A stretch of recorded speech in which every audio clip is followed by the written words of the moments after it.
1973 आज के दिन प्रभुपाद जी ने ये शब्द कहे थे मायापुर में। तो प्रभुपाद जी के शब्दों को सब ध्यान से सुनो। गुरु भगवान के प्रतिनिधि होते हैं, इसी प्रकार राजा भी भगवान का प्रतिनिधि होता है, पिता भी भगवान का प्रतिनिधि होता है। ये सब शास्त्रों के कथन हैं, क्योंकि वे मार्ग निर्देशन करते हैं।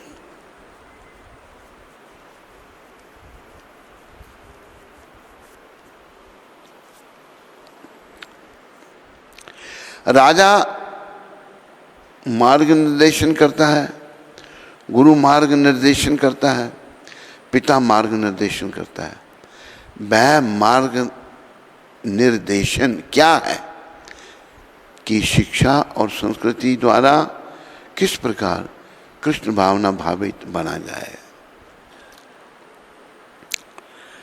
तो प्रभुपाद गुरु, पिता और राजा, इन सबको भगवान के प्रतिनिधि कह रहे हैं। तो प्रतिनिधि जो है उसका काम क्या है? वह मार्ग निर्देशन करता है, वह शिक्षा और संस्कृति द्वारा कृष्ण भावना भावित बना जाए। ये सब इनका काम है, ये प्रभुपाद शिक्षा दे रहे हैं। लेकिन कलयुग है, हम लोग सब पापों के मारे हैं, कर्मों के मारे हैं, कर्म हमारे खराब हैं, इसलिए चीज़ें घटती जा रही हैं, कम होती जा रही हैं। गुरु भी ऐसे बन रहे हैं जैसे आपने देखा है, मीडिया में आता है कैसे गुरु बन रहे हैं, लोगों का शोषण करने वाले। और राजा लोग भी क्या कर रहे हैं? वही जनता का शोषण कर रहे हैं। पिता जो हैं ये सभी भगवान के प्रतिनिधि हैं, गुरु, राजा और पिता। और पिता बच्चों को क्या शिक्षा दे रहे हैं? पिता बच्चों को शिक्षा जो हैं उनको भगवान की ओर ले जाना है, लेकिन बच्चों को भौतिकवादी बना रहे हैं और अपना मोह जो है इस संसार से वो बढ़ाते जा रहे हैं।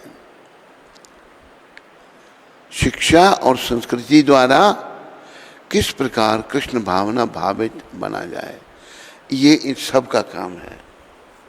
देखो नेता लोग ऐसे आए, उन्होंने शिक्षा को बदल दिया। शिक्षा क्या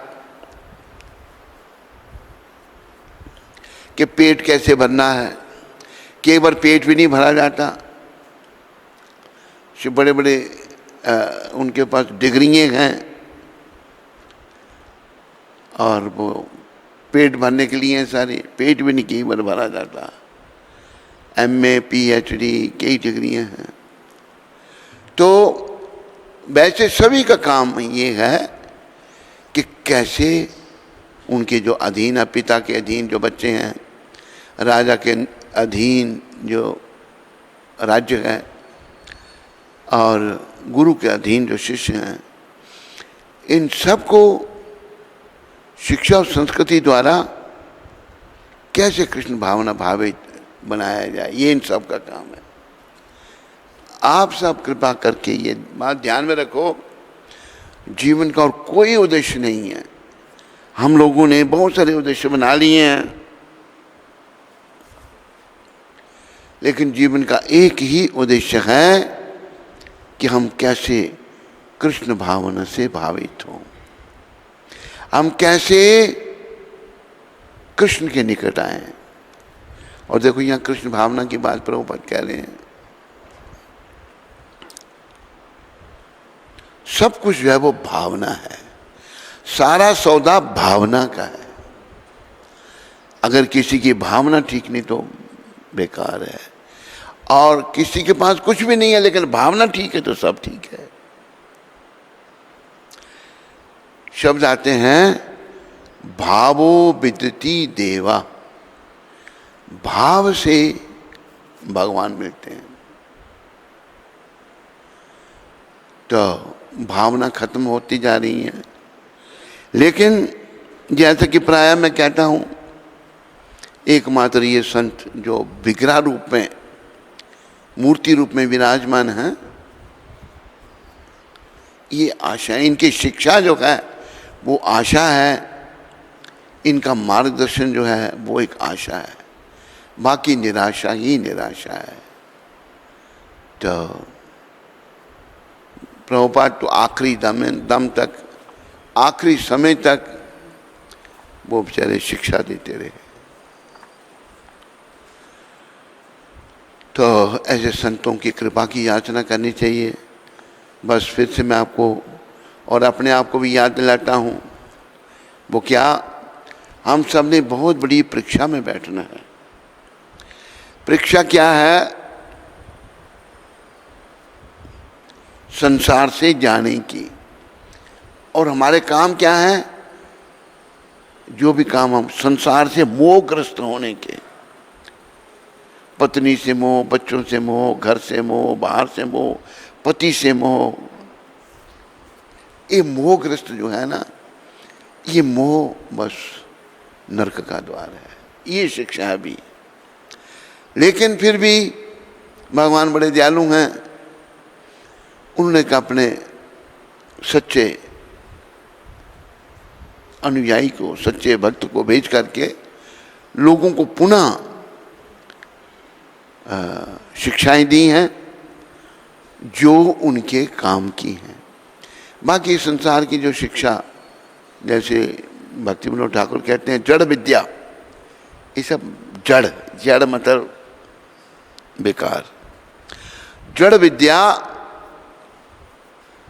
ये सब माया र भैभव, तुम्हारे भजने बाधा, जीवे रे करे गाधा। जड़ विद्या ये माया का काम है और भजन में बड़ी बाधा है, और ये जीव को गधा बना लेती है। जीव नहीं सोचता। गधे के संपर्क में एक मुझे बात याद आई। लोग अपनी अपनी बोली बोलते हैं, जिसकी जैसी रियलाइजेशन है, जिसकी जैसी भावना है, वो बासी बात कहता है। एक गधे को लेकर के एक व्यक्ति जा रहा था, उसका बेटा साथ में था। गधे को लेके जा रहे हैं तो रास्ते में चलते हुए किसी ने कहा, देखो कैसे बेवकूफ़ हैं, गधा खाली चल रहा है, इनको पकड़ के चला रहे हैं। तो बाप जो है बेटे का, गधे का मालिक, वो गधे पर चढ़ गया। आगे गए तो एक मिला और कि कैसा बेवकूफ़ है, खुद गधे पर बैठा है और लड़के को पैदल चला रहा है। वो नीचे उतरा। लोगों की मानसिकता देखो कैसी है। वो नीचे उतरा और उसने भट्टे को ऊपर बैठा दिया। आगे कहता, देखो कैसा बेवकूफ़ है, बच्चा जो है उसको गधे पे बैठाया है और खुद पैदल चल रहा है। वो भी गधे पर चढ़ गया। आगे एक कहता है, देखो कैसे बेवकूफ़ है, छोटा सा गधा, दो चढ़े हैं उसके ऊपर, गधा तो मर जाएगा ये। दोनों नीचे उतरे। ऐसी जगह मर जाएगा तो उन्होंने क्या कहा, गधे को ही उठा लिया, टांगे बांधी, गधे को ही उठा लिया। मतलब लोगों की जैसी मानसिकता वैसी बात करते हैं। ये मानसिकता जो है, प्रभुपाद जी ने जो कहा है, कृष्ण भावना से दूर होगी। और ये हमारी दूषित मानसिकता होने के कारण हमको किसी को भी मृत्यु का ध्यान नहीं है, मृत्यु की किसी को भी चिंता नहीं। और जो मृत्यु जो है, अंग्रेजी में कहा है एज श्योर एज डेथ, मृत्यु निश्चित है। बाकी कुछ हो या नहीं हो, पर मृत्यु जरूर होगी। लेकिन कोई इसका ध्यान नहीं कर रहा। तो ध्यान तभी होगा जब हम भक्ति करेंगे, भगवान के चरणों में समर्पण करेंगे और प्रयास करेंगे भगवान का नाम जपने का, भगवान प्रयास, क्योंकि मन बड़े समय से बुराइयों में लगा हुआ है। मन को जब हम प्रयास करेंगे भगवान के चरणों में लगाने का, तो धीरे धीरे ये फिर बातें घटेंगी। हमारी मूर्खता जो है धीरे धीरे समाप्त होगी। बोलो पतित पावन श्रील प्रभुपाद की जय जय जय प्रभुपाद, जय जय जय जय जय प्रभुपाद, जय जय जय जय जय प्रभुपाद, जय जय जय जय जय प्रभुपाद।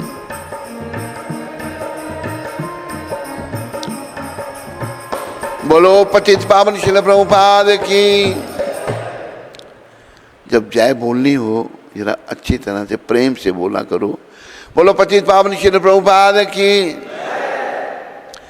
जय जय श्री कृष्ण चैतन्य नित्यानंद, जय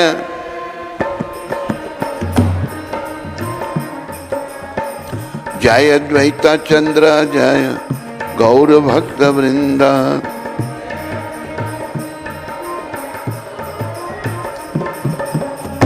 कृपा करी सबे मेली करह करुणा,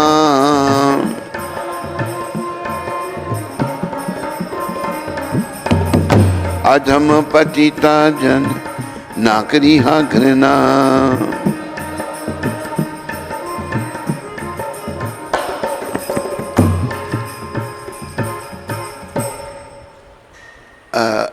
हमारे परमाचार्य शिला नरोत्तम ठाकुर की कृपा से इन शब्दों को याद रखो।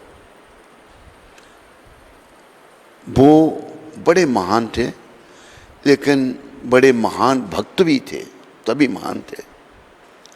और भक्ति माता का प्रभाव ये है कि वो विनम्रता की मूर्ति थे। वो प्रार्थना कर रहे हैं चैतन्य महाप्रभु, नित्यानंद प्रभु, अद्वैताचार्य, सारे गौर भक्त वृंदों से कि आप सब कृपा करके मेरे पर करुणा करो। मैं बड़ा अधम हूँ, बड़ा अधम पतित हूँ, मेरे से घृणा नहीं करना। अधम पतिता जने ना करी हा घृणा। तो वो अधम नहीं थे, हम अधम हैं, हम पतित हैं, लेकिन हम ये कहने के लिए, सोचने के लिए तैयार नहीं है। ऐसे महान वैष्णवों की कृपा से, आचार्यों की कृपा से यही प्रार्थना, हम पतित हैं। अगर हम पावन होते तो शुद्ध भक्ति में लगे होते या भगवान के धाम में चले गए होते। हम पतित हैं, लेकिन हम स्वीकार नहीं करते। हम इस बात को मानने के लिए तैयार नहीं है कि मैं पतित हूँ, मैं सोचता हूँ मैं बड़ा महान हूँ। ये कमी है हमारी। तो इस बात को याद रखो और भगवान चैतन्य, नित्यानंद, अद्वैताचार्य और गौर भक्त वृंदों से प्रार्थना करो कि मेरे से घृणा नहीं करना और मुझे आप अपने चरणों की शरण देना। और बीच में इस भजन में चिंता भी व्यक्त की है कि नरोत्तम ठाकुर कह रहे हैं की रूपे पाई व किछु ना पाई संधान, प्रभु लोकनाथ पदे नाही का स्मरण। कैसे मैं आपके श्री चरणों को पाऊंगा? चैतन्य, नित्यानंद, अद्वैताचार्य और गौर भक्त वृंदो सारे, कैसे आपके चरण? मैं बड़ा इससे चिंतित रहता हूँ, परेशान रहता हूँ। और मुझे अपने गुरु जी की बहुत स्मरण नहीं है, मैं गुरु जी को ही भूल गया हूँ, जबकि बहुत बड़े गुरु भक्त थे वो। तो ये भक्ति माता का प्रताप है। तो आप सब इन बातों को समझो, जीवन को धारण करने का प्रयास करो। यही ये हरे कृष्ण आंदोलन है। और अपने कल्याण का सोचो, खास करके मृत्यु का सदा चिंतन करो। भाई मृत्यु आ रही है तो मैं भगवत प्राप्ति के लिए क्या कर रहा हूँ, कुछ कर रहा हूँ या नहीं कर रहा हूँ, मैं भक्ति कर रहा हूँ या नहीं कर रहा हूँ, मेरे दोष कम हो रहे हैं या नहीं हो रहे, मेरा काम क्रोध मोह लोभ अहंकार कम हो रहा है या नहीं हो रहा है, ये देखने का है। इन बातों का चिंतन करो। जैसे कबीर जी ने कहा है, दो बातन को भूल मत, जो चाहत कल्याण, नारायण एक मौत को, दूजे श्री भगवान। मौत और भगवान को नहीं भूलना। अगर कल्याण चाहिए तो, वैसे प्राय हम लोग कल्याण नहीं चाहते, इन जनरल कोई कल्याण नहीं चाहता, बेचारे सभी अधोगति को प्राप्त होंगे। अपने कल्याण तो तभी होगा जब हम कृष्ण भावना से भावित होंगे, जब हमारी भावना कृष्ण भावना हो जाएगी। जब तक भौतिक भावना है, शरीर की भावना है, खाने की भावना है, सोने की भावना है, स्त्री की भावना है, पुत्र की भावना है, पति की भावना है, ये सब बंधन के कारण है। कृष्ण भावना बस हर जगह, सब हर समय हम कृष्ण को, हर जगह कृष्ण को देखेंगे, तभी हम अंत में कृष्ण का चिंतन कर पाएंगे। तो बोलो गौर भगवान की, बोलो गौर भगवान के देने वाले पतित पावन श्रील प्रभुपाद की जय। तो आज गौर कथा का 76वां दिन है, 76 डे। तो भगवान बड़े भाव में है, अभी गंभीरा में ये लीला हो रही है भगवान की, और अभी वर्णन आ रहा है, कल भी हो रहा था, भगवान के अधरा अमृत। अधरा मतलब भगवान का जो प्रसाद है, भगवान की जो जूठ है, उसका वर्णन चल रहा था। और ये भगवान ही बड़ी कृपा करके गौर भगवान बता रहे हैं।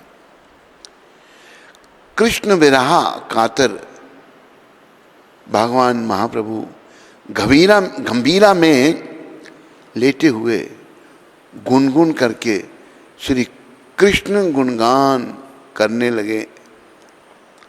श्रीला गोविंद ने भी उस विरहा गान की झंकार को कुछ कुछ सुना। ये जो गोविंद जी थे सदा भगवान के साथ रहते थे, जैसे नौकर अपने स्वामी के साथ रहता है और हर समय स्वामी का ध्यान करता है। उन्होंने कोई सुना तो क्या वर्णन आ गया, सुखेरा लागिया इधर बंधुन बांदीनु अनले पुड़िया गेल, अमी सागरे स्नान करिते सकली करल मेल। इस प्रकार श्रीमन महाप्रभु समस्त रात्रि जागरण कर श्री कृष्ण नाम जप, श्री कृष्णा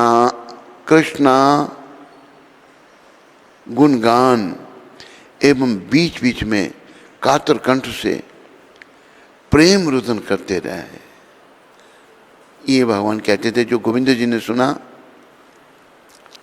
भगवान या तो जागते रहते, कृष्ण नाम जपते या कृष्ण का गुणगान करते, और बीच बीच में बड़े कातर कंठ से प्रेम रुदन करते, बड़े भाव से रोते भगवान। प्रातःकाल होते ही आप उसी प्रेमाभीष में जगन्नाथ देव के दर्शनों को चल दिए। सिंह द्वार पर पहुंचकर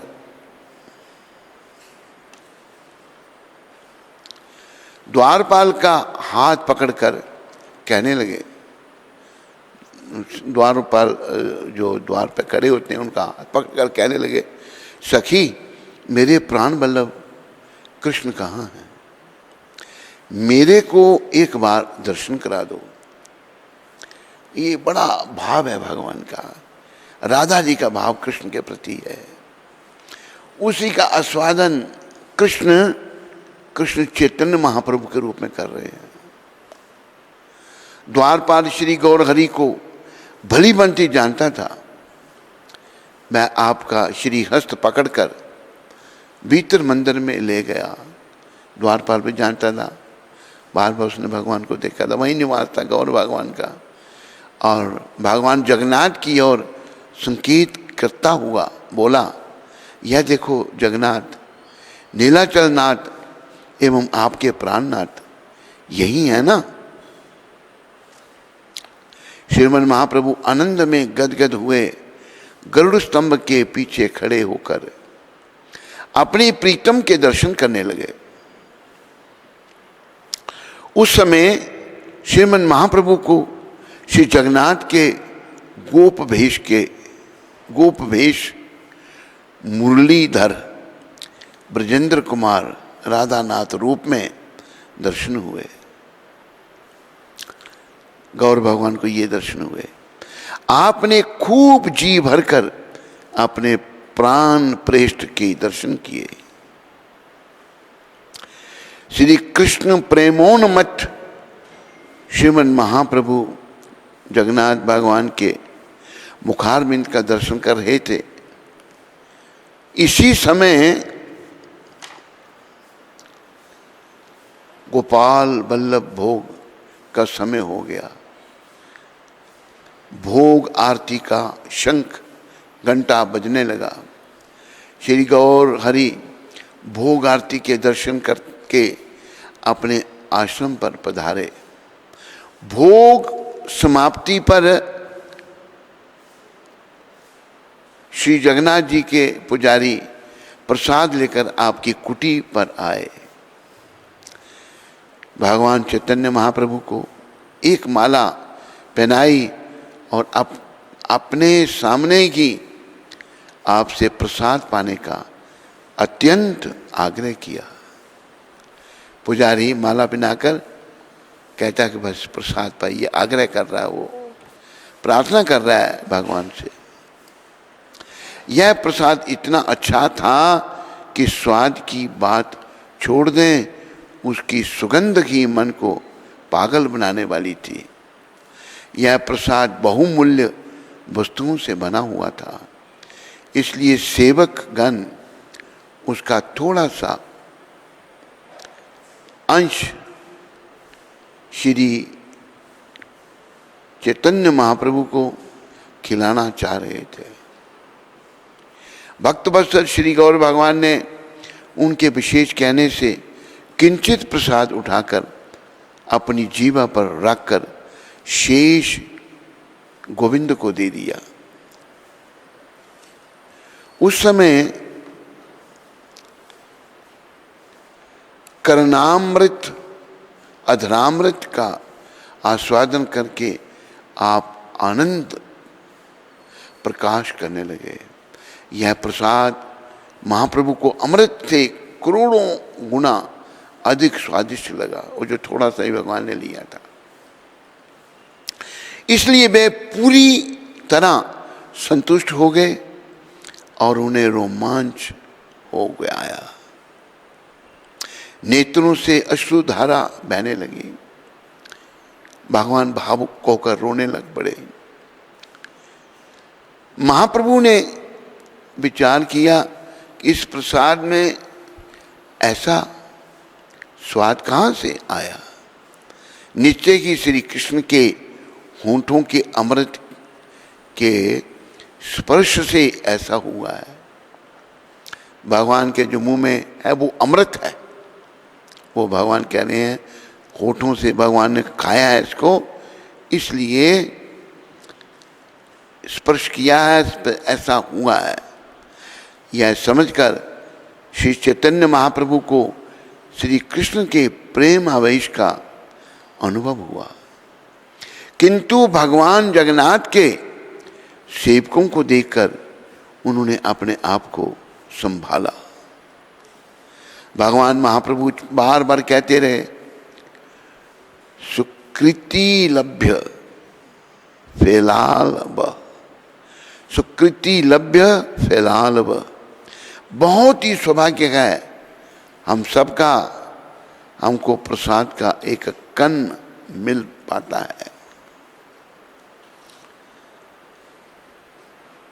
पंडों ने जिज्ञासा की, भगवान इसका क्या अर्थ हुआ? भगवान महाप्रभु तब प्रेमावेश में कहने लगे, आपके दिया हुआ यह श्री कृष्णचंद्र द्वारा किए गए भोजन के शेष हैं एवं उनके होठों के स्पर्श से अमृत में परिणित हो गए हैं। यह स्वर्ग के अमृत से भी बढ़कर और ब्रह्मा जैसे देवताओं के लिए भी दुर्लभ है। जो इसका एक कण भी प्राप्त कर लेता है उसे अत्यंत भाग्यशाली मानना चाहिए। जो सामान्य भाग्यवान है उसे ऐसी कृपा प्राप्त नहीं हो सकती। केवल वे ही ऐसा शेष प्रसाद पा सकते हैं जिन पर श्री कृष्ण की पूर्ण कृपा है।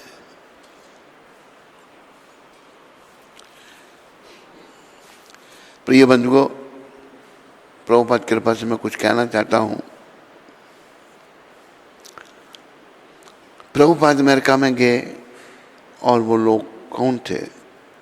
गौ मांस खाने वाले, गौ मांस भक्षी, मदिरा पीने वाले, सब बेकार के गंद मिला खाने वाले लोग थे। तो प्रभुपाद ने अपने कर कमलों से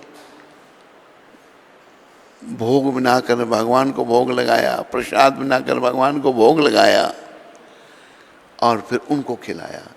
वो खाने से उनमें इतना परिवर्तन आया कि उन्हें सभी गंदगी छोड़ दी, सब गंद छोड़ दिया और वो लोग प्याज लहसुन तक छोड़ दिया। तो हम सबको ये ध्यान रखना चाहिए।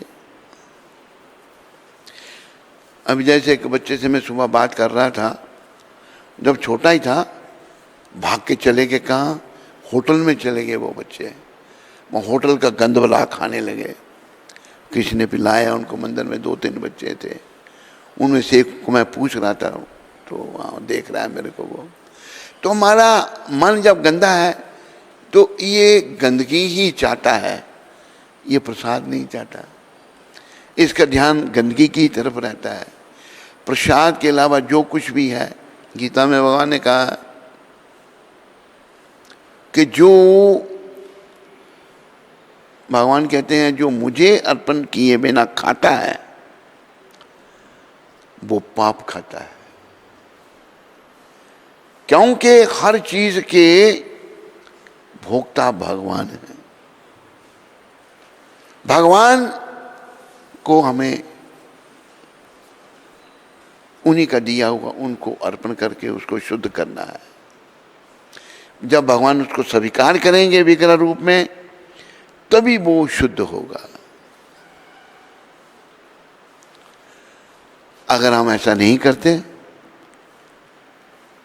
तो हम लोग पाप खाते हैं। आगे ही हमारे सिरों पर बहुत पाप हैं।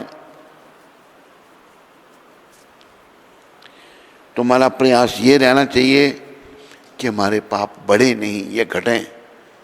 इससे पहले आयु घट जाए, पाप हमारे घट जाएं।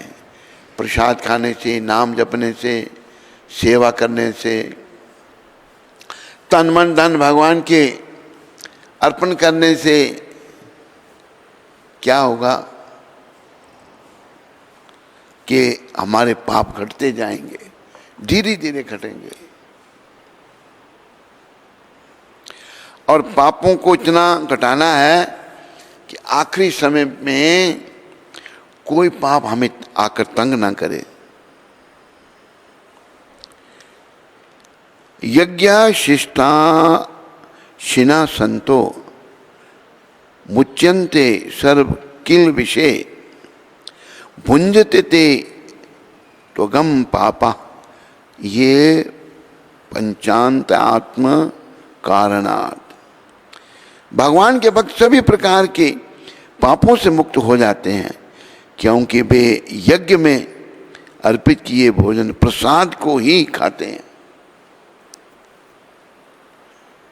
अन्य लोग जो अपने इंद्रिय सुख के लिए भोजन करते हैं, बनाते हैं, अपने इंद्रियों के तर्पण के लिए, प्राय लोग ऐसे ही करते हैं। एक बार मैं उधर था, अफ्रीका में था, तो वहाँ एक पाकिस्तान का मुसलमान था, उसका होटल था। वो मुसलमान भाई हमारा पड़ोसी ही था। तो पड़ोसी, खैर वो दूसरी बात बीच में आ रही है।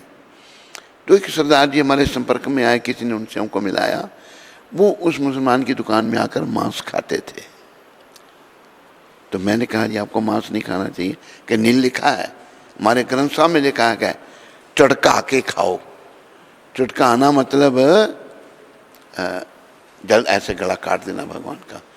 और मुसलमान कैसे कहते हैं, हलाल करते हैं उसको, बड़ा तड़फा कर मारते हैं, लिखा है ग्रंथ साहब में। तो आगे हमारे स्वरों पर इतने पाप हैं और पाप बढ़ा। तो दूसरी बात क्या, वो जो मुसलमान था, हमने किसी का घर किराए पे लिया था शुरुआत में, वहाँ पर पड़ोसी मुसलमान था। उसने बड़े तरीके से कहा हमको कि दूसरी जगह का नाम लिया, माँ के दोस्त है मेरा, वो भगवत गीता चाहता है। भगवत गीता असल में उसी को चाहिए थी। उसने भगवत गीता ली। उसकी पत्नी कहती है, हमारा एक गुरु भाई था हास्यानंद, उसको कहती है कि तुलसी का पौधा मुझे भी दे दो। हास्यानंद जी ने तुलसी का पौधा दे दिया उसको। लेकिन वो मांसाहारी, थोड़ा आकर्षण उनका था, उसको पौधा दे दिया। तुलसी माता रही नहीं, उसके घर सूख गई। तुलसी माता भक्तों के घर में ही रहती हैं। तुलसी माता कमला गई। तो यहाँ जैसे लिखा है, अन्य लोग जो अपने इंद्रिय सुख के लिए भोजन बनाते हैं। वो सरदार भाई बड़े स्वाद से मांस खाता था उधर, कभी हम आते जाते तो कहता नहीं है, लिखा हुआ हमारे ग्रंथ में कहीं नहीं लिखा हुआ है। और जो अपने लिए भोजन बनाते हैं वे निश्चित रूप से पाप खाते हैं। हमें अपने लिए नहीं कुछ भी बनाना, जो कुछ भी बनाना भगवान को के लिए बनाना और भगवान को अर्पण करना और फिर प्रसाद रूप में स्वीकार करना। तो भगवत भक्तों का, कृष्ण भावना भावित पुरुषों को संत कहा जाता है। वे सदैव भगवत प्रेम में निमग्न रहते हैं। जैसे कि ब्रह्म संहिता में 5वें अध्याय 38वें श्लोक में कहा गया है, प्रेमंजन शुरिता भक्ति विलोचनेन संतः सदैव हृदयेषु विलोकयन्ति। संतगण श्री कृष्ण भगवान गोविंद समस्त आनंद का दाता, गोविंद सारे आनंद का दाते, या मुकुंद मुक्ति के दाता, या कृष्ण सबों को आकृष्ट करने वाले पुरुष के प्रगाढ़ प्रेम में मगन रहने के कारण कोई भी वस्तु परम पुरुष को अर्पित किए बिना ग्रहण नहीं करते। भक्त जो कुछ भगवान को भोग लगाते हैं। तो और हमें पापों से बचना है, पापों को घटाना है। धन्यवाद। पाप हमारे बढ़ते जा रहे हैं। तो कल मुझे एक वीडियो दिखाया गया, देखो एक परिवार खड़ा, पता नहीं कौन है वो, बहुत सारे बच्चे सब बड़े। तो एक बैल है, पहले वो हमने गाय समझा, फिर पड़े हुए देखा तो बैल था। उसको एक आदमी बांध, उसकी टांगे बांध दिए टांगे, और रस्सी बांध रहा है जोर से। सब किचकिच कर रहे हैं, हंस रहे हैं। तो हुआ क्या, रस्सी जब बंध गई पूरी, ऐसा हुआ रस्सी बांधते बांधते वो मुंह के बल से गिरा, बांधने वाला ऐसे ही पड़ा और मर गया, वहीं पर 1 मिनट में मर गया। और ये वीडियो भेजा था श्रीमन हरिशरण जी ने संजय को, संजय ने भेजा मेरे को। तो कैसे भगवान ने उसकी छुट्टी कर दी, ऐसे सर के बल गिरा, ऐसे गिरा वो उसके उठाओ उठाओ भैया को, भाई को उठाओ। वो मेरे ख्याल कसाई था, यमदूत ले गए उसको तुरंत ही। तो देखो ये बेजुबान जो पशु हैं बेचारे, खास करके गाय और बैल, किसी भी जीव को मारना जो है बड़ा पाप है।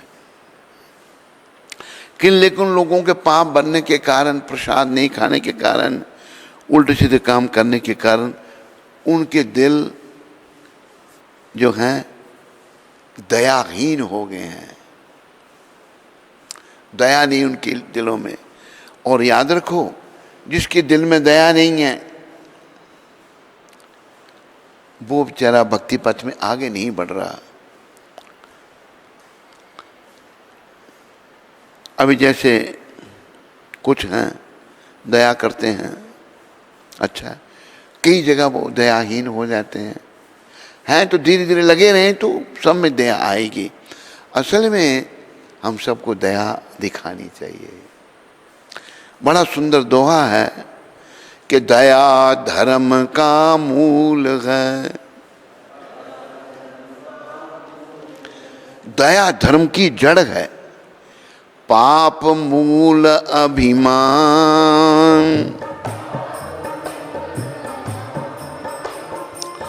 तुलसी दया ना छाड़िए,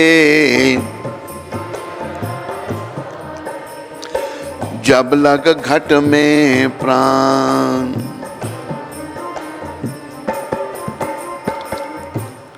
हम लोगों के अंदर दया नहीं है। अब दया की बात आ रही है, ये प्रसाद खाने से, भक्ति करने से ही आएगी, और कोई रास्ता नहीं है।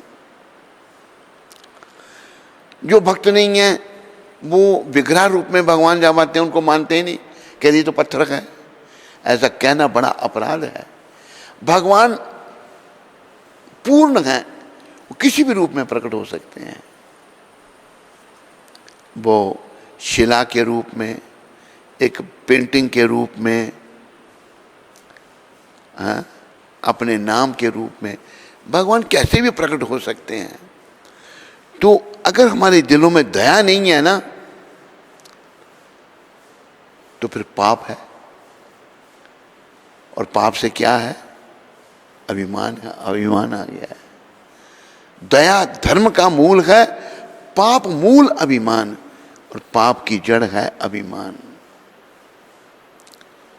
तुलसीदास जी कहते हैं, तुलसी दया ना छाड़िए, जब लग घट में प्राण।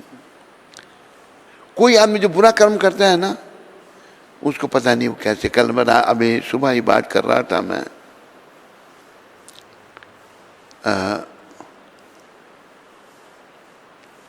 सुबह रात का समय था, कोई 2-2:30 होंगे। इंद्रनुष से बात कर रहा था मैंने कैसे लोग हैं। फिर गुरु कृपा से आया, गौर निताई कृपा से आया। मैंने कहा ये लोग ऐसे थे, चलो पर भगवान इनका भी भला करें।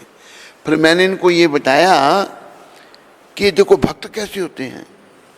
हमारे नामाचार्य जो थे वो मुसलमान थे, लेकिन परम भक्त हैं। तो मुसलमानों का राज था। उन्होंने क्या किया, एक रामचंद्र खान ने शिकायत की उनकी कि देखो मुसलमानों के हिंदू खुदा का नाम लेता है। उनको बुलाया गया, काजी जो था, मजिस्ट्रेट, तो क्या क्यों लिखता है, ऐसा करता है? तुम तो एक महान इस्लाम धर्म में तुम पैदा हुआ है, तो काफरों के भगवान का नाम क्यों लेता है? इसको बंद कर दे। हरिदास जी कहते हैं ये नहीं मैं कर सकता। तो जानता है इसका परिणाम क्या होगा? कि तो कुछ भी हो, नाम को नहीं मैं छोड़ सकता। देखो कितनी भक्ति है उनमें। आदेश दे दिया उनको 22 बाजारों में कोड़े मारो।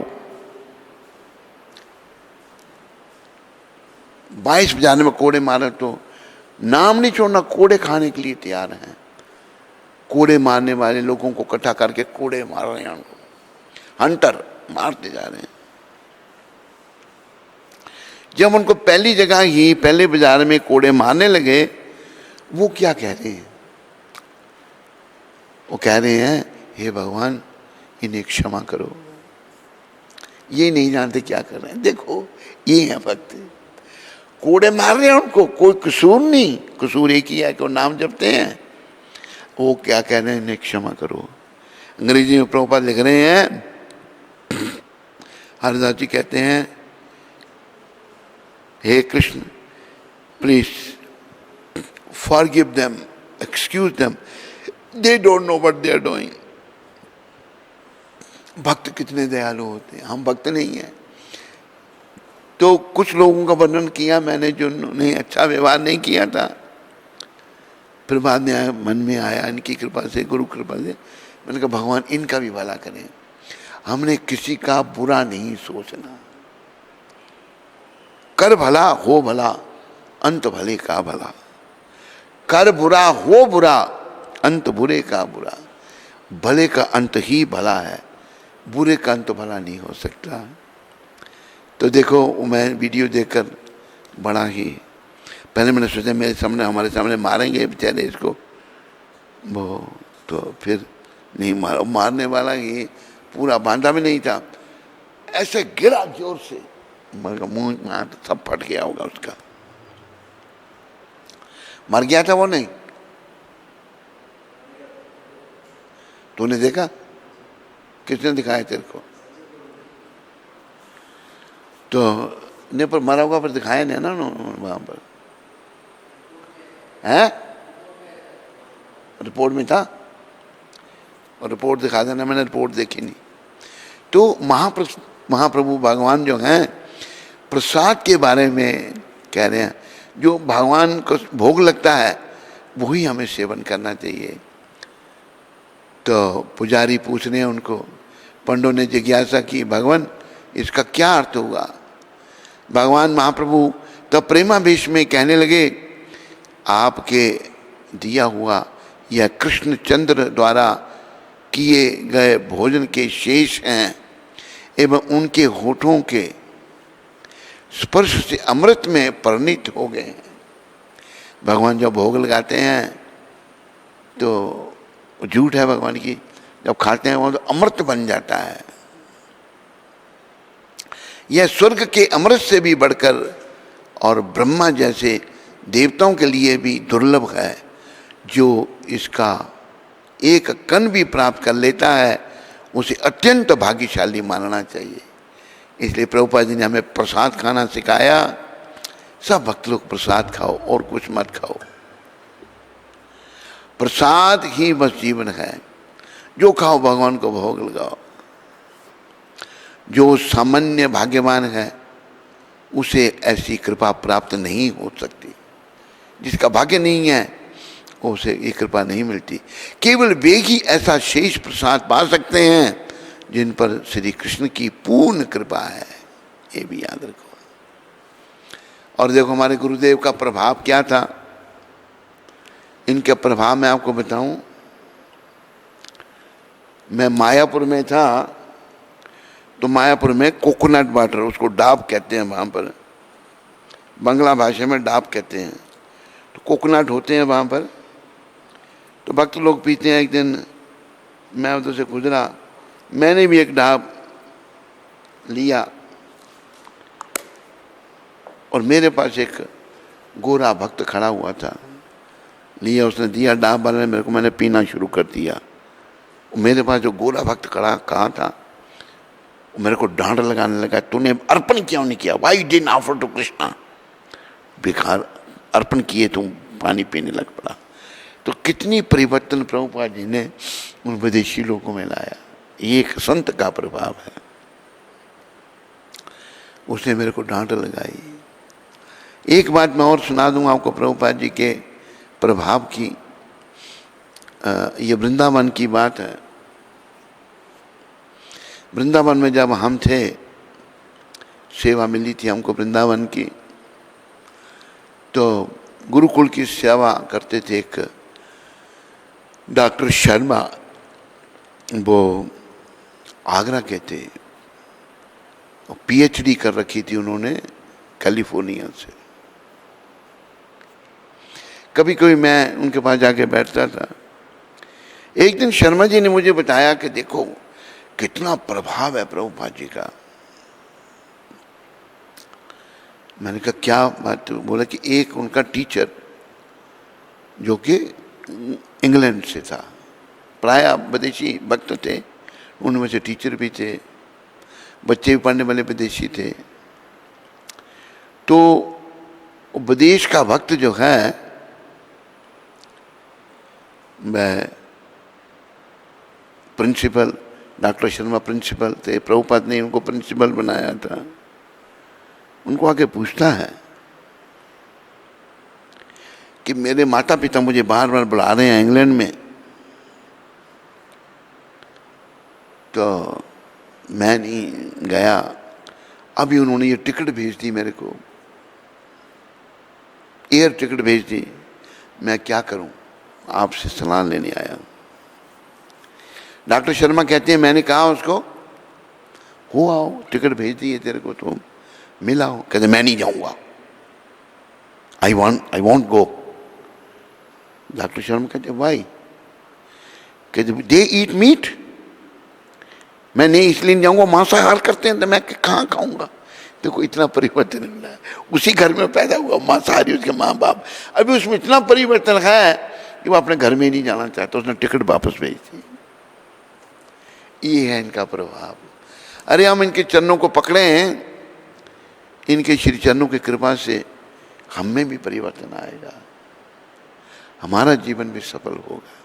सब इनके चरणों को पकड़ो, सारे बच्चे, सारे सियाने, सारे बुढ़े, सारी माताएं, सब इनके चरणों को पकड़ो, और सारे इंटरनेट में सुनने वाले बस प्रभुपाद के चरणों को पकड़ो, यही हमारा बेड़ा पार करेंगे भाई। ये गौर कथा हम जो कर रहे हैं, आज हम गौर कथा का 76वां दिन, जैसे मैंने बताया आपको, ये सब इनकी कृपा से तुमको को मिला। इन्होंने तो गौर भगवान पूरी दुनिया को दिए, बड़ा कष्ट उठाकर बंगला भाषा से पुस्तकों को अंग्रेजी में छापा, और फिर अंग्रेजी बोलन क्या, हिंदी अनुवाद करो, इनका चाइनीज़ भाषा में अनुवाद करो, फ्रेंच में करो, डच में करो, जर्मन में करो। आज प्रभुपाद जी की पुस्तकें, अगर मैं गलत नहीं हूँ, को दुनिया की 72 भाषाओं में छप चुकी हैं। इन्होंने सारा कष्ट उठाया, तो उनकी कृपा से ही हमारा कल्याण हो सकता है। तो भगवान प्रसाद की बात कर रहे हैं। भगवान महाप्रभु ने इस प्रकार प्रसाद की महिमा का वर्णन करके भगवान जगन्नाथ के पंडों को सम्मान पूर्वक विदा किया। स्वभाववश उस दिन आपने दिन भर के सब कृत्य किए, दिन में जो भी भगवान करते थे सब कुछ किया, किंतु श्री कृष्णचंद्र के अधरामृत की स्मृति निरंतर बनी ही रही। सायंकाल में सब भक्त आकर मिले। श्रीला गोविंद ने भगवान महाप्रभु की इच्छा अनुसार प्रातःकाल के गोपाल बल्लभ भोग के अवशिष्ट प्रसाद में से कुछ भाग पुरी एवं भारती गोस्वामी को भेजकर शेष सब भक्तों को बांट दिया, जिसको पाकर भक्त प्रेमानंद में मगन हो गए और सोचने लगे, अहो ऐसा स्वादिष्ट प्रसाद तो हमने आज तक कभी नहीं पाया। भक्तों का ऐसा भाव देकर भगवान महाप्रभु ने कहा, भक्तों देखने में यह सब द्रव्य प्राकृत है, किंतु इसका स्वाद एवं सुगंधी दिव्य है। देखने में तो भौतिक लग रहा है, लेकिन इसका स्वाद और सुगंधी दिव्य है। इससे निश्चय होता है कि यह श्री कृष्ण के अधरामृत का फल है, कि भगवान ने इसका स्वीकार किया, खाया है।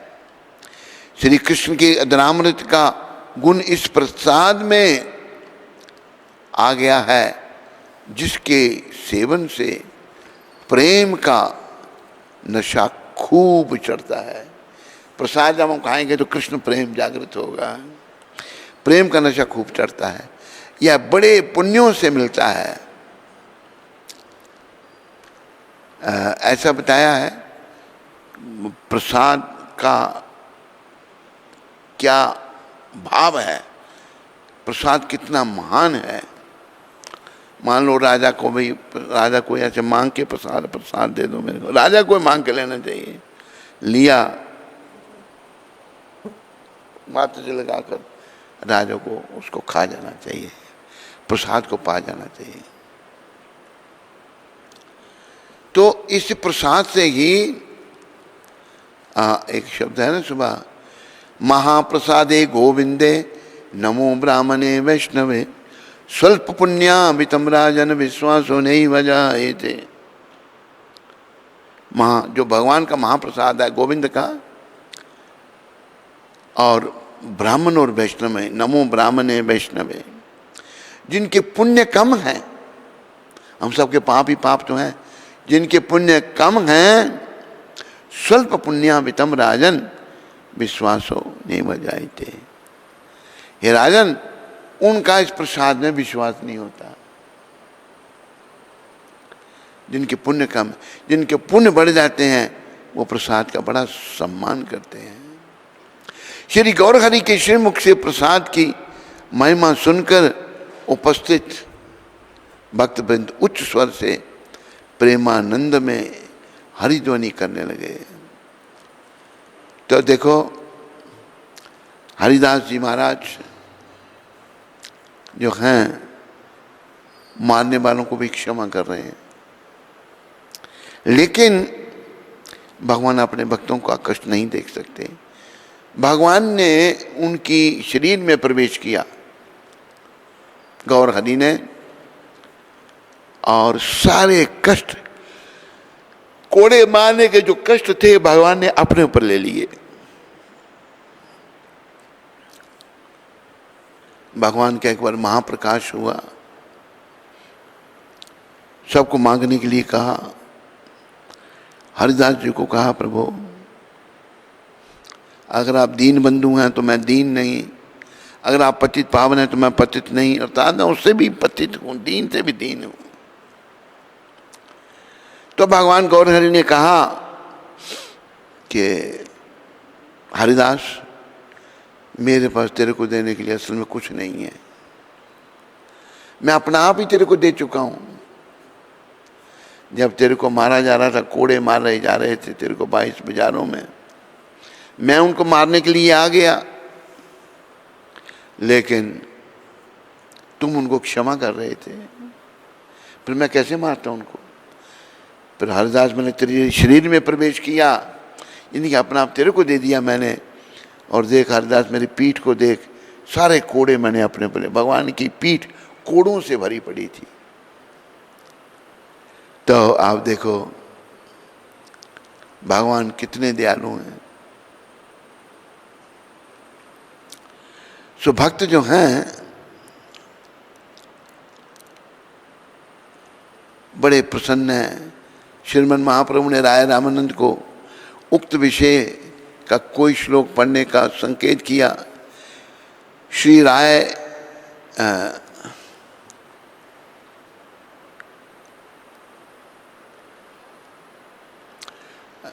गौरहरि के मुख से प्रसाद की महिमा सुनकर उपस्थित भक्तवृंद उच्च स्वर से प्रेमानंद में हरि ध्वनि करने लगे।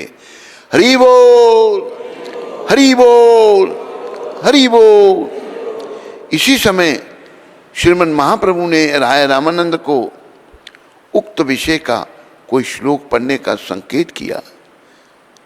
शिला राय राम ने तुरंत श्रीमद् भागवत का एक श्लोक पढ़ा, जिसमें ब्रज गोपियों ने श्री कृष्णचंद्र से उन्हें अपना मुरली चुंबित प्रेम रसो दीपक शोक नाशक एवं मनुष्य को अन्य सुख की इच्छा बुला देने वाला अधरामत प्रदान करने की प्रार्थना की थी। वो श्लोक पढ़ा। मुरली की बड़ी सराहना की गई है। मुरली हर समय भगवान का अधरामत पीती, अधरामृत बेनुजा भगवान बजा रहे हैं तो अधरामृत भी निकल रहा है उनका। वही गोपियों ने प्रार्थना की थी। वो श्लोक जब पढ़ा तो श्लोक सुनकर श्री गौर सुंदर का कृष्णाद्रमृत कृष्णाद्रमृत लोभी मन और भी अधिक चंचल हो उठा। भाव में भगवान का मन चंचल हो उठा। आप प्रेमावेश में स्वयं श्री राधिका जी द्वारा कहे हुए श्री गोविंद लीलामृत के एक और श्लोक का गान करने लगे, जिसे गीत रूप में श्री कबीराज गोस्वामी इस प्रकार लिख गए हैं।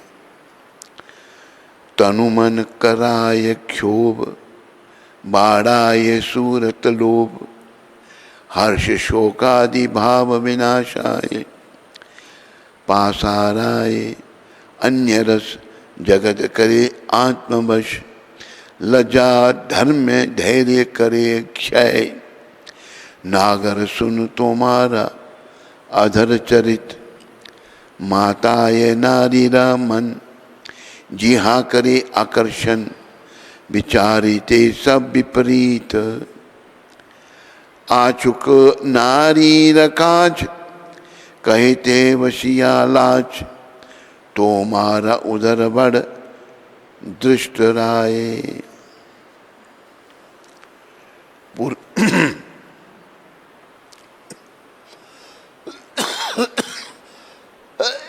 हरे कृष्णा हरे कृष्ण हरे हरे राम।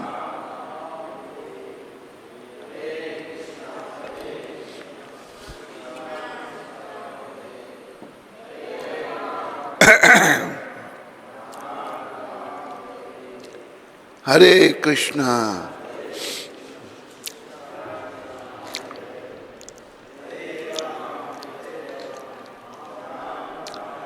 पुरुष करे आकर्षण आपना, पियायते मन, अन्य रस सब पासराए, सचेतन रहु दूरे, अचेतन सचेतन करे,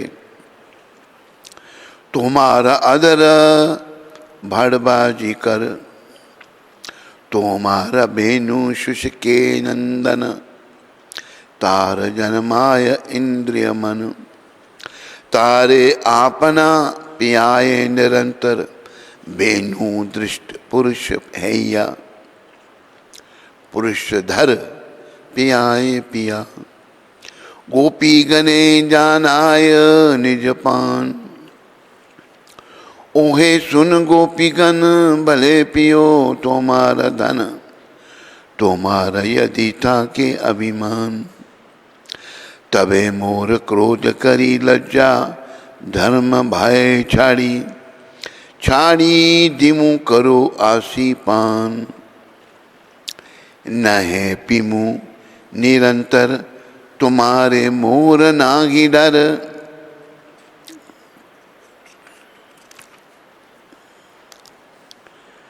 अन्य देखो तृण दे समान, अधरामृत निज स्वरे, संजरिया से बल आकर्षया त्रिजगत जन, आमार धर्म भय करी, रही यदि धैर्य धरी, तबे आमाय करे विडंबन, निवी खसाय गुरु आगे, लज्जा धर्म कराय त्यागे, केशे धरी येन लया जाए,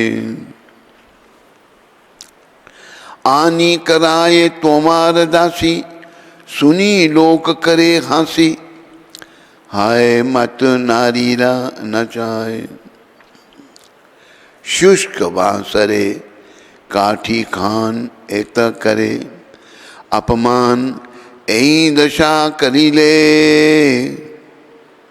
गुसाई, ना सही की करीते पारी, ताहे रही मौन धरी,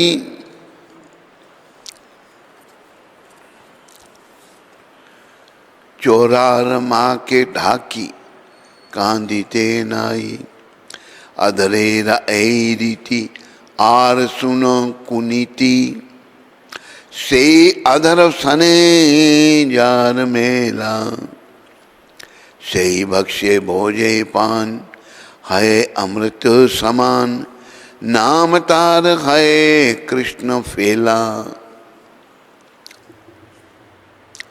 बोलो कृष्ण फेला की। से फेलार एकलव ना पाए देवता सब ऐ दम्बे केवा पाती आए। बहु जन्म पुण्य करे तबे सुकृति नाम धरे से सुकृति तार लब पाए।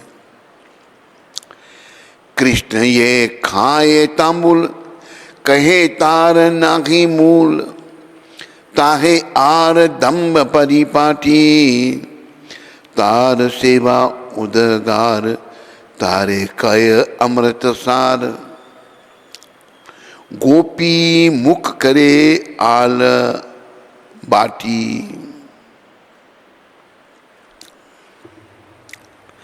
ऐ तोमार कुटी नाती छाड़ ऐ परिपाटी बेनु द्वारे कहे कर प्राण।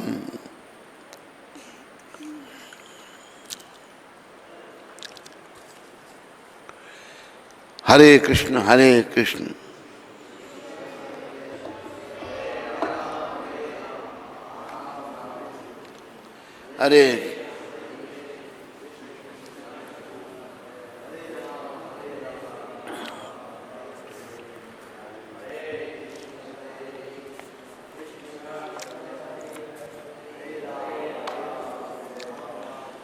अपनार हासी लागी नहा नारी रवज भागी देह निजाद अमृत दान। ये चैतन्य चरितामृत में है वर्णन सारा। भगवान श्री चैतन्य ने श्रीमती राधा रानी के भाग में कहा, हे प्रभु, हे प्रेमी, आपके दिव्य होंठों के कुछ गुणों का मुझे वर्णन करने दो। वे हर एक के मन तथा तन को चंचल बनाते हैं। वे भोग की कामेच्छा को बढ़ाते हैं। वे भौतिक सुख और शोक के भार को नष्ट कर देते हैं।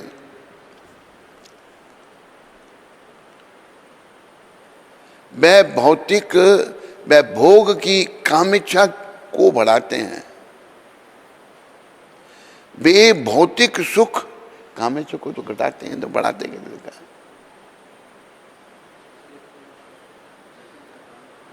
लगा दिखाना यार कैसे कहाँ है? हाँ लिखा है ना, काम इच्छा को बढ़ाते हैं।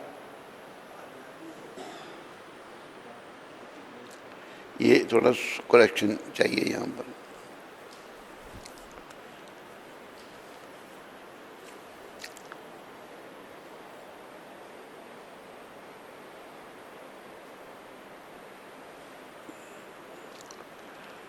वे भोग की काम इच्छा को बढ़ाते हैं।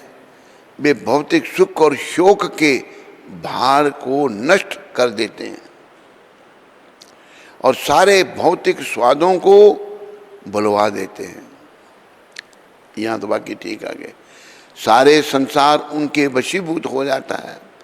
वे विशेषतया स्त्रियों की लज्जा, धर्म तथा धैर्य को विनष्ट कर देते हैं। निस्संदेह वे समस्त स्त्रियों के मन में उन्मत्तता को बढ़ावा देते हैं। आपके होंठ जीव के लोभ को बढ़ाकर उसे अपनी ओर आकर्षित करते हैं। इन सब बातों पर विचार करते हुए हम देखती हैं कि आपके दिव्य होंठ हमें सदैव व्याकुल बनाते हैं। हे कृष्ण, चूंकि आप पुरुष हो इसलिए यह कोई असाधारण बात नहीं है कि आपके होंठों का आकर्षण स्त्रियों के मन को क्षुब्ध करता है, किंतु मुझे यह कहते लज्जा आती है कि आपके होंठ कभी कभी आपकी बंशी तक को आकृष्ट करते हैं। जो एक पुरुष माना जाता है वह तुम्हारे होंठों के अमृत का पान करना पसंद करता है, इसलिए उसे भी अन्य सारे स्वादों की विस्मृति हो जाती है। आपके होंठ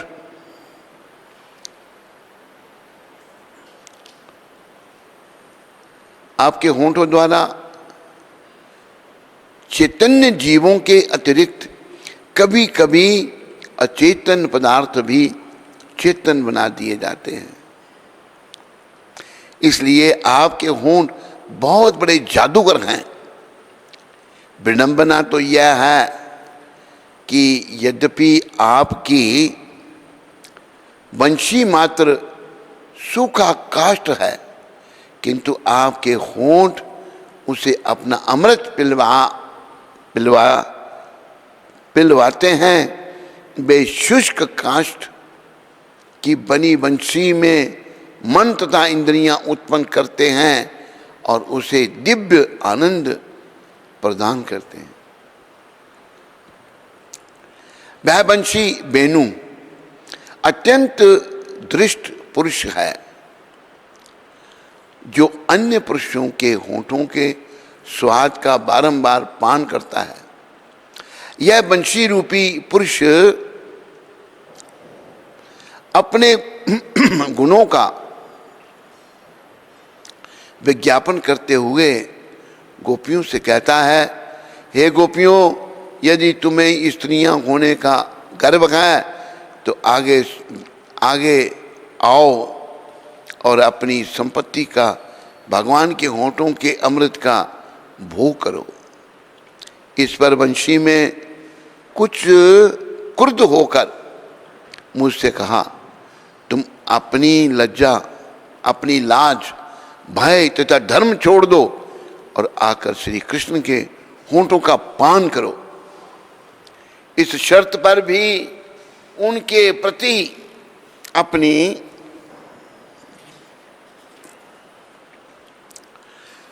अनुरक्ति छोड़ूंगी, किंतु यदि तुम अपनी लाज तथा भय नहीं छोड़ सकती तो मैं निरंतर श्री कृष्ण के होठों का अमृत पान करती रहूंगी।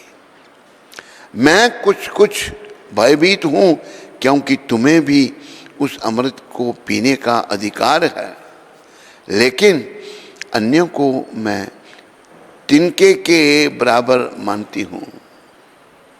श्री कृष्ण के होठों का अमृत उनकी वंशी ध्वनि के साथ मिलकर तीनों लोगों के सारे लोगों को आकृष्ट करता है, किंतु यदि हम गोपियां धर्म का आदर करने के कारण धैर्य धारण किए रहती हैं तो यह वंशी हमारी आलोचना करती है। आपके होठों का अमृत तथा आपकी वंशी की ध्वनि दोनों मिलकर हमारे कमर पट्टे को ढीला कर देती हैं और हमें अपने गुरुजनों के समक्ष भी अपनी लज्जा तथा धर्म को छोड़ने के लिए प्रेरित करती हैं। मानो वह हमारे केश पकड़कर बलपूर्वक हमें ले जाते हैं और आपकी दासी बनाने के लिए, आपकी दासी बनने के लिए हमसे आत्मसमर्पण कराते हैं। ये घटनाएं सुनकर लोग हम पर हंसते हैं। इस तरह हम पूरी तरह वंशी के अधीन हो गई हैं। यह बंशी मात्र बांस की सूखी लाठी है, किंतु यह हमारी स्वामिनी बनकर इतने प्रकार से हमारे अपमान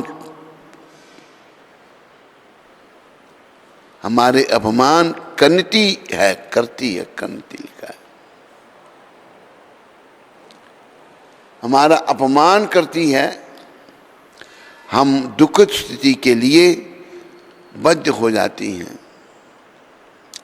भला इसके सहन करने के अतिरिक्त हम कर भी क्या सकती हैं। जब चोर दंडित हो रहा हो तब चोर की माता न्याय के लिए उच्च स्वर से रो नहीं सकती, इसलिए हम मात्र मौन रह जाती हैं।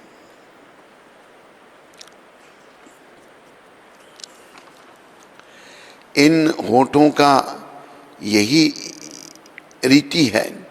जरा अन्य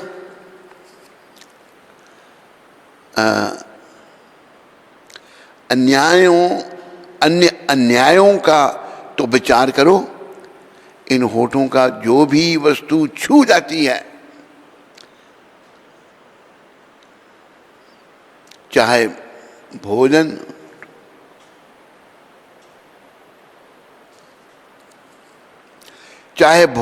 पेय या पान ही क्यों ना हो, अमृत के समान बन जाता है।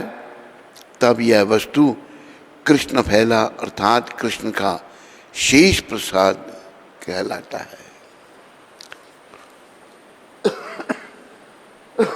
अनेक प्रार्थनाओं के बाद भी देवता ऐसा भोजन के शेष का एक छोटा सा अंश तक नहीं पा सकते। जरा उस शेष प्रसाद के गर्भ की कल्पना तो करो। जिस व्यक्ति ने अनेकानेक जन्मों तक पुण्य किए हैं और इस तरह से भक्त बन गया है, वही ऐसे भोजन का शेष प्राप्त कर सकता है। श्री कृष्ण द्वारा चबाया गया पान पान अमूल्य है और उनके मुख से ऐसे चबाए हुए पान का शेष अमृत का सार कहलाता है। तब गोपियां इस उच्छिष्ट को ग्रहण करती हैं।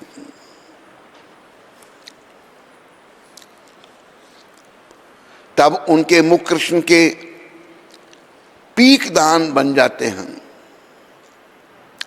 इसलिए हे कृष्ण, आपने जितनी चालें इतनी दक्षता से चला रखी हैं, उन सबों को त्याग दो। अपनी वंशी की ध्वनि से गोपियों के प्राण लेने का प्रयास मत करो। अपनी हंसी तथा उपहास से आप स्त्रियों का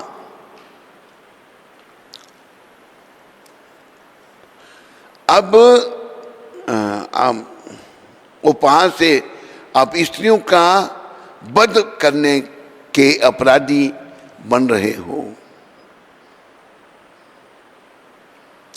आपके लिए अच्छा होगा कि हमें अपने होठों के अमृत का दान देकर हमें तुष्ट करो। जब श्री कृष्ण चैतन्य महाप्रभु इस तरह बातें कर रहे थे, तब उनका मन बदल गया, उनका क्रोध शांत हो गया, किंतु उनका मानसिक क्षोभ बढ़ गया।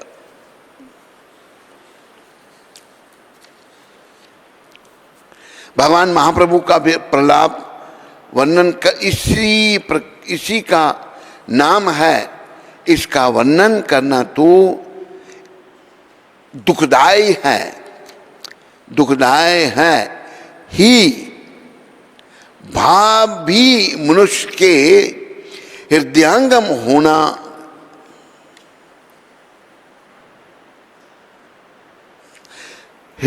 होना अति कठिन है। यह प्रलाप गाथा जगत जीवों के त्रिताप को नाश करने वाली परम शुभकर वस्तु है। रसिक भक्त वृंद को शांत विचार, शांत चित्त से धैर्य पूर्वक इसका रसास्वादन करना चाहिए। बोलो कृष्ण अद्वैतामृत की, बोलो श्री कृष्ण अद्वैतामृत महिमा की।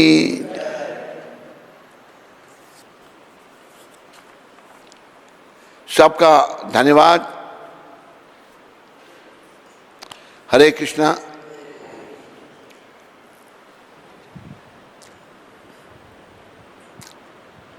विजय गंगवानी जी जयपुर से। हरे कृष्ण महाराज जी, दंडवत प्रणाम। आपकी कृपा से पिछले काफ़ी समय से मैं 16 माला से अधिक जप कर रहा हूँ और परिवार में सब लोग खूब भक्ति कर रहे हैं। मैं जानना चाहता हूँ कि मैं अब आपकी प्रसन्नता के लिए और क्या कर सकता हूँ।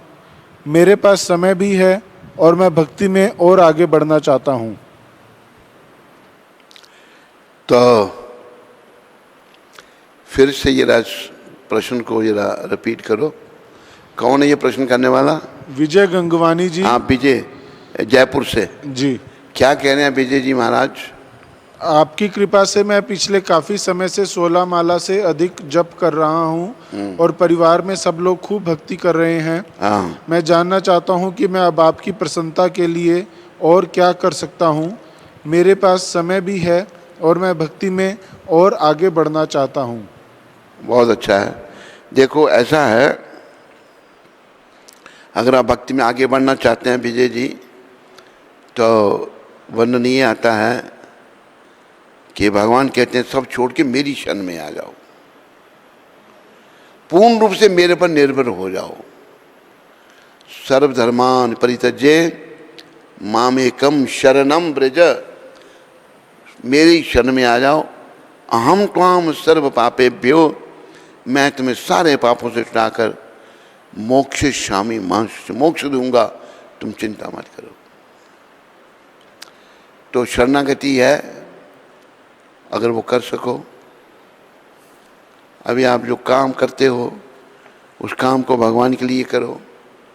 जब जो आपकी आय है उसका आधा भाग अगर आप भगवान की सेवा में लगाते हो, अगर आपके पास नेक्टर ऑफ डिवोशन है तो उसका आमुख, उसका प्रीफेस पढ़ो, उसमें प्रभुपाद जी समझा रहे हैं।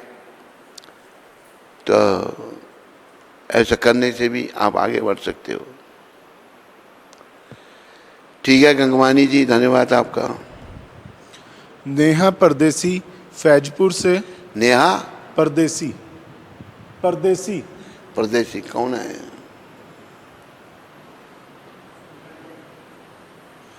नेहा परदेसी माता क्या कह रही है? हरे कृष्ण। मेरे प्यारे गुरुदेव के चरण कमलों में कोटि कोटि नमन। गुरुदेव, मेरे में इतना काम क्रोध अहंकार है कि जो गलत काम कर दे या गलत काम कर दे या झूठ बोल दे मुझसे तो ये सहन नहीं होता। मेरे में क्रोध आता है कि मैं उसका गला दबा दूं। गुरुदेव, मुझे इन सब से बाहर निकलना है। मुझे क्रोध नहीं चाहिए, कृपया मेरा मार्गदर्शन कीजिए। परदेसी माता, देखो क्रोध क्यों आता है? जब हमारे अंदर बड़ी इच्छाएं हैं, हम दूसरों से अपेक्षा करते हैं, एक्सपेक्ट करते हैं दूसरों से। और परदेसी माता याद रखो, हर लोग अपने अपने कर्मों के अनुसार कार्य कर रहे हैं। जैसे उनके कर्म हैं वो वैसे काम कर रहे हैं। तो हम उनसे एक्सपेक्ट करते हैं अच्छा कर्म, तो ये कैसे होगा? इसलिए पहले तुम इसको ध्यान में लाओ परदेसी माता, किसी से कुछ अपेक्षा नहीं करनी, एक्सपेक्टेशन नहीं करनी। अंग्रेजी में कहा कि when expectation is not fulfilled it turns into frustration, आदमी दुखी हो जाता है। तो एक्सपेक्ट ही नहीं करो तो क्रोध तेरे को नहीं आएगा। और इसको पहले ध्यान में लाओ, उसके लिख के रखो, इसको याद करो कि मैंने किसी से कुछ एक्सपेक्ट नहीं करना, किसी से कुछ उम्मीद नहीं करनी। बस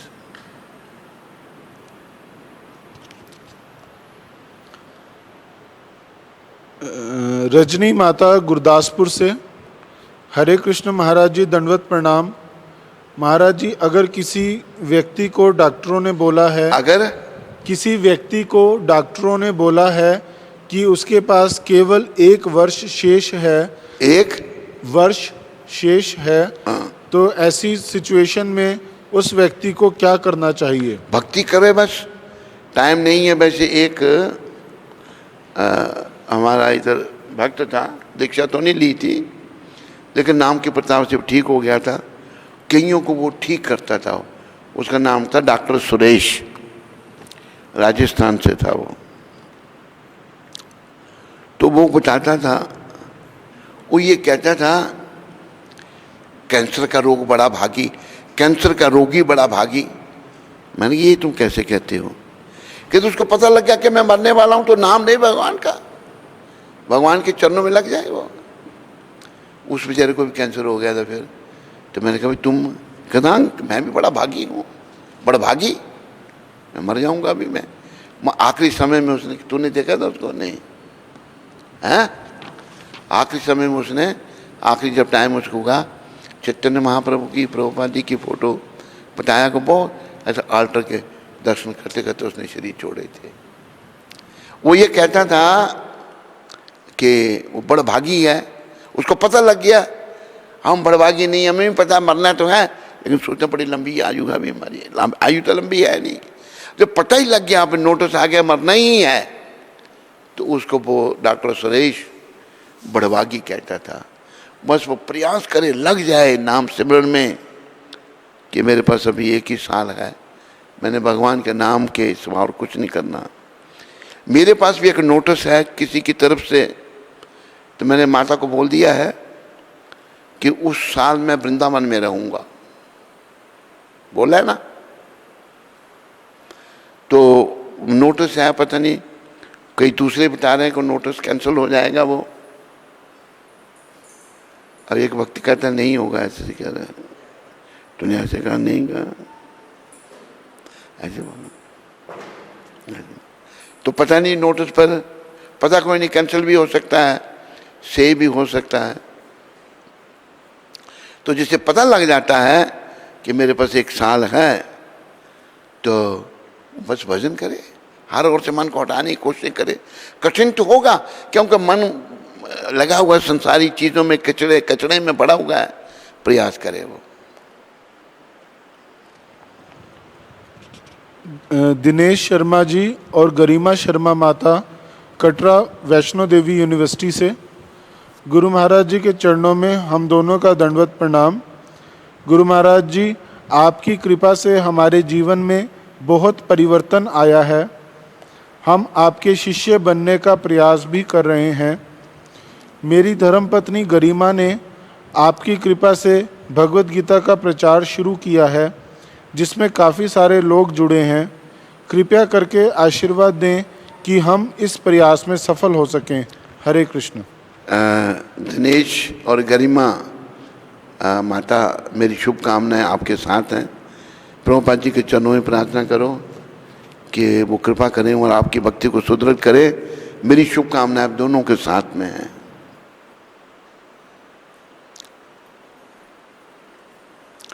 स्कंद पुराण में तुलसी देवी की प्रशंसा इस प्रकार की गई है